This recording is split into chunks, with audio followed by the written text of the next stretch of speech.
Challenger MT-875E.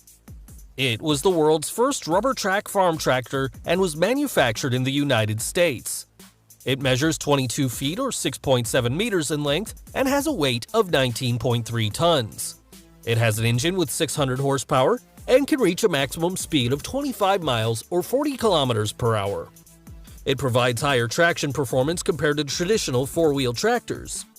Its cabin has been designed to make the operator's work more comfortable, and its fuel tank has a capacity of 330 gallons or 1,250 liters.